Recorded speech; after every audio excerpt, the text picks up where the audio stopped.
என்ன அருமையான ஒரு வார்த்தை பாருங்க. எப்படி பிதா இயேசுவை அனுப்பினாரோ அதே போல இதெல்லாம் எத்தனை பேர் உணர்வோம்?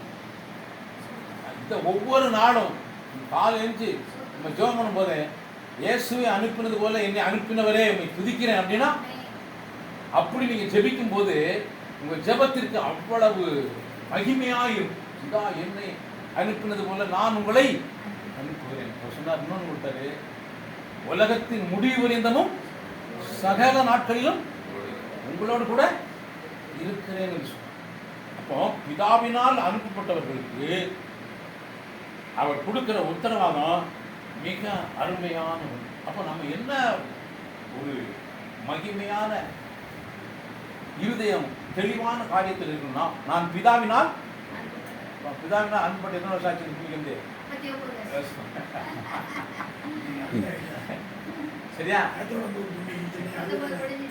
பாருங்க, இவ்வளவு பெரிய ஸ்லாக்கியம். யாராவது சொல்லுங்க, எப்படி பிதா என்னை அனுப்பி இருக்கிறார் அப்படின்னு ஒருத்தர் சொல்லுங்க.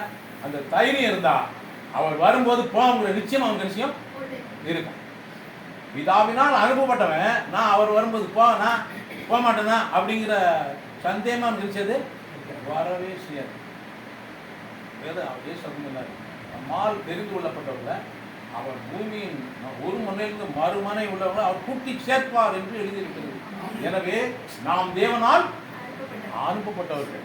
இயேசு எப்படி அனுப்பப்பட்டாரோ அதை போல இயேசு இப்ப நம்ம என்ன செய்திருக்கிறார்? பூமிக்கு அனுப்பியிருக்கிறார். அதனால தான் நாம் அவருக்கு சாட்சி.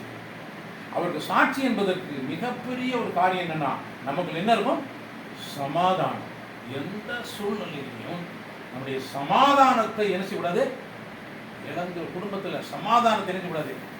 சமாதான குறைவான ஒரு வார்த்தையும் பேசவே கூடாது. ஏன்னா நம்ம எதை பேசணும்னாலும் என்ன வார்த்தையை தான் பேசணும்? இயேசு எங்க போனாலும் என்னத்தான் உண்டாக்குவாரு? சமாதான கர்த்தர்னு பேரே சமாதான கர்த்தர். இந்த வழியில போனா உலகத்தில் ஒருத்தரும் நம்ம டச் பண்ணவே முடியாது. அவ்வளவு பெரிய பாதுகாப்பு கர்த்தர் கொடுத்திருக்கிறார். எனவே கர்த்தர் இந்த பூமிக்கு நம்மை அனுப்பியிருக்கிறார். அடுத்து அவருடைய சமாதானத்தை கொடுத்திருக்கிறார். அவர் உலகத்தின் முடிவு வரைந்தமும் சகல நாட்களிலும் உங்களோடு கூட இருக்கிறேன். அந்த வார்த்தையை கரெக்டாக சொல்லணும். இருக்கிறேன். அதாவது ரிட்டையர்மெண்ட் அரசாங்கத்தில் வந்து, ஆனால் இங்கெல்லாம் ரிட்டையர்மெண்ட் கிடையாது. இங்கே அவர் நம்ம பூமியில அவர் நம்மை வைத்திருக்கிறார். நம்மோடு கூட சொல்லப்போனா அவர் நம்மோடு வாழ்வதற்காக பூமியில் நம்ம வைத்திருக்கிறார். நம்மோடு கூட வாழ்வதற்காகத்தான் நம்ம இந்த பூமியில் வைத்திருக்கிறார். நமக்காக வாழ்வதற்கல்ல, அவர் நம்மோடு வாழ்வதற்கு. இந்த பார்வையும் இந்த புரிதலும் இந்த தெளிவு நமக்கு இருக்குன்னா, பிரியமானவர்களே, நாம் மாத்திரம் இல்லை, நம்ம குடும்பத்துக்கும் இந்த பாதுகாப்பு. ஒரு மிலிட்டரியில் வேலை செஞ்சோம்னா அந்த